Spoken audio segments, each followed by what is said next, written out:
کنتم خیر امت اخرجت للناس تأمرون بالمعروف وتنہون عن المنکر وتؤمنون باللہ ولو آمن اہل الکتاب لکان خیرا لہم منہم المؤمنون واکثرہم الفاسقون۔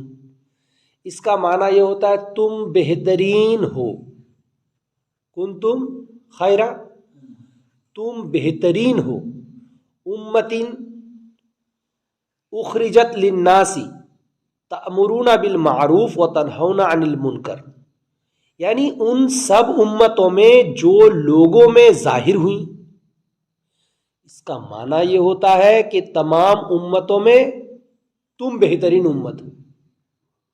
جتنی امتیں ظاہر ہوئیں یعنی جتنی امتیں دنیا میں آئیں، تمام امتوں میں تم بہترین امت ہو۔ اب یہاں جو بتایا جا رہا ہے کہ تم بہتر ہو، یہ محمد مصطفیٰ صلی اللہ تعالی علیہ وسلم ہے کہ نہیں؟ حضور صلی اللہ تعالی علیہ وسلم۔ شان نزول اس کی کیا ہے؟ یہودیوں میں سے مالک بن سیف اور وہب بن یہودا نے حضرت عبداللہ بن مسعود وغیرہ اصحاب رسول صلی اللہ علیہ وسلم سے کہا، ہم تم سے افضل ہیں اور ہمارا دین تمہارے دین سے بہتر ہے، جس کی تم ہمیں دعوت دیتے ہو اس پر یہ آیت نازل ہوئی۔ ترمذی کی حدیث میں ہے کہ سید عالم صلی اللہ علیہ وسلم نے فرمایا، اللہ تعالی میری امت کو گمراہی پر جمع نہ کرے گا، اور اللہ تعالی کا دست رحمت جماعت پر ہے، جو جماعت سے جدا ہوا دوزخ میں گیا۔ بات سمجھ میں آئی؟ اب جماعت کی فضیلت کیا ہے سمجھ میں آئی؟ جماعت کے تعلق سے ترمذی شریف میں ہے، یعنی یہاں تفسیر میں ترمذی شریف کا حوالہ دیا گیا۔ کیا حوالہ دیا گیا؟ کہ جنوں جماعت سے جدا ہو جاتے اس پر اللہ کی رحمت نہیں اور وہ دوزخ میں جاتا ہے کہ نہیں؟ دوزخ میں گیا بولے تو دوزخ میں جاتا۔ تو یہاں یہ بات سمجھنے کی ہے، جماعت کا مطلب کیا ہے یہ بھی سمجھنے کا ہے، اور کیا کہتے اس کو، یہاں جماعت کا معنی یہ ہوگا کہ جو لوگ جماعت رہنے کے باوجود الگ ہو جاتے ہیں، ہے کہ نہیں؟ مل کو رہنا نہیں چاہتے، اس کا معنی یہ ہے کہ مل بانٹ کو رہو۔ جتنے اہل السنہ والجماعہ ہو، یعنی جتنے سنی حضرات ہو، آپس میں سب مل بانٹ کے رہو، کون بھی تفرقہ ڈالنا نہیں، جیسے پہلی آیتوں میں گزری ہے جو ساری باتیں، یعنی آپس میں پھٹ پڑنا نہیں، پھوٹ پڑنا نہیں۔ جیسے یہود و نصارہ لوگ آپس میں پھوٹ پڑ گئے تھے تو سارے لوگ کمزور ہوئے اور تباہ و برباد ہوئے، ٹھکانہ جہنم ہوا۔ تو ایک ساتھ میل بانٹ کو رہنے سے اس میں بہت ساری برکتیں ہوتی ہیں، اور حضور صلی اللہ علیہ وسلم کے فرمان پر بھی عمل ہوتا ہے، اللہ پاک کے حکم پر بھی عمل ہوتا ہے۔ اللہ اور اس کے رسول کے حکم پر اور فرمان پر عمل ہونے کی وجہ سے آدمی جنتی ہو جاتا ہے کہ نہیں؟ پھر اللہ تبارک و تعالیٰ نے ارشاد فرمایا، وَلَوْ آمَنَ أَهْلُ الْكِتَابِ، یہاں تک بات ہو گئی نا کہ تم بہتر ہو ان سب امتوں میں جو لوگوں میں ظاہر ہوئیں، بھلائی کا حکم دیتے ہو اور برائی سے منع کرتے ہو اور اللہ پر ایمان رکھتے ہو۔ وَلَوْ آمَنَ أَهْلُ الْكِتَابِ، اور اگر کتابی ایمان لاتے، ایمان لاتے سید انبیاء محمد مصطفیٰ صلی اللہ تعالی علیہ وسلم پر، اور اگر کتابی کن پر لاتے ایمان؟ حضور پر اگر ایمان لاتے تو ان کا بھلا تھا، لکان خیر لہم، تو ان کا بھلا تھا، منہم المؤمنون واکثرہم الفاسقون، تو ان کا بھلا تھا، ان میں کچھ مسلمان ہیں، ان میں کتابیوں میں کچھ مسلمان ہیں، ان میں کچھ مسلمان ہیں جیسے کہ حضرت عبداللہ بن سلام اور ان کے اصحاب یہود میں سے، اور نجاشی اور ان کے اصحاب نصارہ میں سے، ہے کہ نہیں؟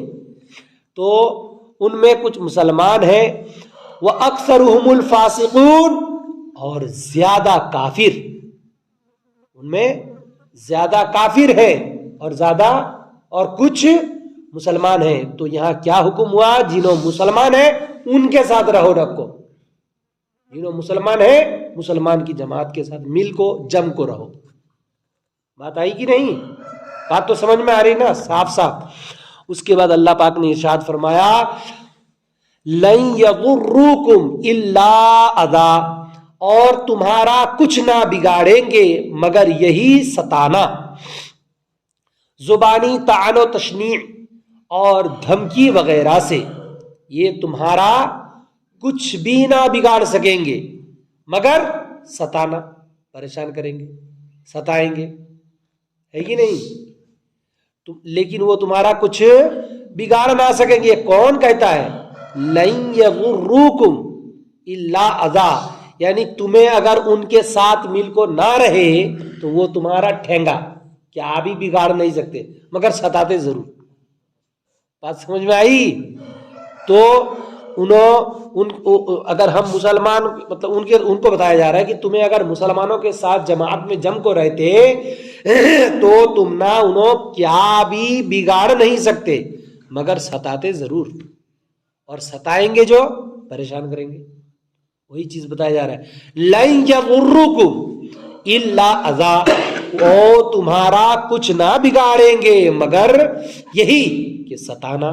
وَإِن يُقَاتِلُوكُمْ يُوَلُّوكُمُ الْأَدْبَارَ، اور اگر تم سے لڑیں تو تمہارے سامنے سے پیٹھ پھیر جائیں گے۔ اگر لڑائی کی بات آئے تو تمہارے ساتھ انہوں لڑیں گے لیکن لڑ نہیں پائیں گے، پیٹھ پھیر کے بھاگ جائیں گے بولے تو اس کو پیٹھ ہی دکھانا پڑے گا، وہ مقابلہ نہیں کر سکتے، وہ لڑ نہیں پائیں گے۔ اور یہاں پر کیا بتایا جا رہا ہے کہ اگر انہوں تمہارے ساتھ لڑے نا تو وہ تمہارے ساتھ لڑ نہیں سکتے۔ یہاں شان نزول سب سے پہلے سنیے، یہود میں سے جو لوگ اسلام لائے تھے جیسے حضرت عبداللہ بن سلام اور ان کے ہمراہی رؤسا یہود ان کے دشمن ہو گئے اور انہیں ایذا دینے کی فکر میں رہنے لگے۔ اس پر یہ آیت نازل ہوئی اور اللہ تعالیٰ نے ایمان لانے والوں کو مطمئن کر دیا کہ زبانی قیل و قال کے سوا وہ مسلمانوں کو کوئی آزار نہ پہنچا سکیں گے۔ بات سمجھ میں آئی؟ مسلمانوں کو کوئی آزار نہ پہنچا سکیں گے، غلبہ مسلمانوں ہی کو رہے گا، اور یہود کا انجام ذلت و رسوائی ہے۔ بات سمجھ میں آئی؟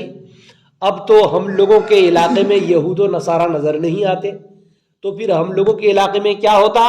جنہوں یہود و نصارہ کے نقش قدم پہ چلتے، ہے کہ نہیں؟ جنہوں گانا باجا لے کر مست و مگن رہتے، جنہوں اللہ رسول کا نام نہیں لیتے، جو لوگ نماز روزہ نہیں کرتے، حضور کے فرمان پر عمل نہیں کرتے، آپ دیکھیے ان لوگوں کا بھی ایسا ہوتا ہے کہ نہیں؟ تو یہاں اگر مسلمانوں کے ساتھ جم کو رہے، جماعت کے ساتھ جم کو رہے، اس کا معنی یہ ہے نمازیوں کے ساتھ جم کے رہے، ہے کہ نہیں؟ تو یہاں جماعت کے ساتھ نماز بھی ہوتی ہے، تو جنہوں 5 ٹائم کی نماز پڑھتے ان کے ساتھ جم کو رہ لے، ہے کہ نہیں؟ ان سے الگ مت ہو، اگر ان سے الگ ہو گئے تو تم ادھر ادھر ٹہلتے رہ جاؤ گے، گھومتے رہ جاؤ گے، نماز بھی نہیں پڑھو گے اور وقت میں روزہ بھی نہیں رکھو گے، پھر تمہارے لیے پریشانی آتی اور تمہارا ٹھکانہ جہنم ہوتا، اور جماعت پر اللہ کی رحمت ہوتی، تم پر نہیں۔ تو کون جماعت پر رحمت ہوتی؟ جو جماعت اللہ اور اس کے رسول کا نام لینے والی جماعت ہے کہ نہیں؟ گانا باجا بجانے والی جماعت نہیں ہے۔ اور یہاں پر یہ بھی بتا دیا گیا جنہوں اس راستے میں رہتے وہ تمہیں پریشان بہت کریں گے، ستائیں گے بہت، مگر تمہارا لا یضرکم، تمہارا کیا بھی بگاڑ نہیں سکتے۔ یہ حکم کسی اور کا نہیں، اللہ پاک کا ہے۔ بات سمجھ میں آئی کہ نہیں؟ اس لیے گھبرانا نہیں۔ رسول پاک صلی اللہ علیہ وسلم کو بھی کافر لوگ بہت پریشان کیے، لیکن حضور صلی اللہ تعالی علیہ وسلم 23 سال کے اندر وہ اسلام پھیلائے. آج پوری دنیا میں اسلام ہی اسلام ہے کہ نہیں؟ آج لوگ حضور کو دیکھتے نہیں مگر حضور پر جان دینے کے لیے، جان قربان کرنے کے لیے ہمیشہ تیار رہتے ہیں. تو یہاں بتایا جا رہا ہے وَإِن يُقَاتِلُوكُمْ يُوَلُّوكُمُ الْأَدْبَارَ، اور اگر تم سے لڑے ہو، جنہوں تمہیں ستاتے ہیں انہوں اگر تم سے لڑے تو یقین جانو پیٹ پھیر جائیں گے. یعنی وہ تم سے مقابلہ نہیں کر سکتے، مقابلہ نہیں کر سکتے اور تمہارے مقابلہ کی تاب نہ لا سکیں گے. وہ تم اگر اس سے ڈٹ کر مقابلہ کرنے لگو وہ تاب نہ لا سکیں گے. یہ غیبی خبریں ایسی ہی واقع ہوئیں. یہ سب کون سی خبر ہے؟ غیبی خبر ہے. یہ غیبی خبریں کن کو بتائی جا رہی ہے؟ حضور کو. اور جنہوں بولتے حضور کو غیب کا علم نہیں ہے وہ مسلمان ہوتا؟ وہ تو قرآن شریف کا بھی انکار کر رہا ہے. تو وہ مسلمان ہرگز نہیں ہوتا، کیونکہ حضور صلی اللہ علیہ وسلم کو نبی کہتے ہیں اور نبی کا معنی ہی ہوتا ہے غیب کی خبریں دینے والا. اب آپ بتائیے جنہوں مسلمان نہیں ہوئے خود ان کے پیچھے نماز ہوتی؟ ان کی نماز ہوتی؟ جب ان کی نماز نہیں ہوتی ان کے پیچھے نماز ہوتی؟ ہرگز نہیں. اس لیے اپنے نمازوں کی حفاظت کرنی چاہیے، اپنے نمازوں کی حفاظت کرنی چاہیے، اور نہ پھر سانس بند ہو جانے کے بعد پچھتانا پڑتا کہ زندگی بھر نماز پڑھے پتا چلا کہ پڑھے ہی نہیں. بات سمجھ میں آئی کہ نہیں؟ تو یہاں پر پھر بتایا جا رہا ہے وَيُقَاتِلُوكُمْ يُوَلُّوكُمُ الْأَدْبَارَ، اور اگر تم سے لڑیں تو تمہارے سامنے سے پیٹ پھیر جائیں گے. ثُمَّ لَا يُنصَرُونَ، پھر ان کی مدد نہ ہوگی. جنہوں جماعت صحابہ، جماعت مسلمین میں سے ہٹ کو رہتے، وہ جب تم سے لڑیں گے، تم سے یعنی کافر لوگ جب مسلمانوں سے لڑیں گے، جب منافقین مسلمانوں سے لڑیں گے، اگر آمنا سامنا ہو گیا پھر تو ان کی مدد نہیں ہوگی. یعنی خدائے پاک کی طرف سے مدد کن کی ہوگی؟ مسلمانوں کی ہوگی. جنہوں صحابہ کرام کے نقش قدم پہ ہے ان پر ہوگی، ہے کہ نہیں؟ جنہوں جماعت کے ساتھ ہے ان پر ہوگی. یہاں جماعت سے کون سی جماعت مراد ہے؟ رسول پاک صلی اللہ تعالی علیہ وسلم کے صحابہ کرام کے فالو کرنے والی جماعت، ہے کہ نہیں؟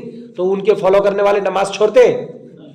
ان کے فالو کرنے والے گالیاں بکتے؟ ان کے فالو کرنے والے برا بھلا کہتے؟ ہرگز نہیں. ان کے فالو کرنے والے رسول پاک کی سنت پہ عمل کرتے ہیں. اس لیے حضور صلی اللہ علیہ وسلم ہم لوگوں کے لیے آئیڈیل ہے.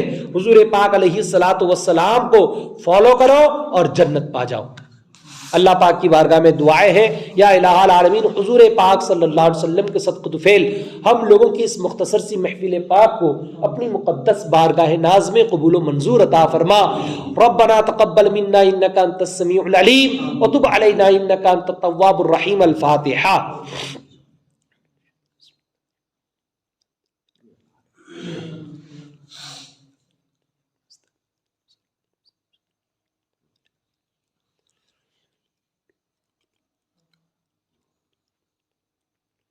ان اللہ وملائکتہ یصلون علی النبی یا ایھا الذین آمنوا صلوا علیہ وسلموا تسلیما. اللهم صل علی سیدنا و مولانا محمد معدن الجود والکرم وعلی آلہ وصحبہ وسلم. الصلاۃ والسلام علیک یا رسول اللہ صلی اللہ علیہ وسلم. سبحان ربک رب العزۃ عما یصفون وسلام علی المرسلین والحمد للہ رب العالمین. لا الہ الا اللہ.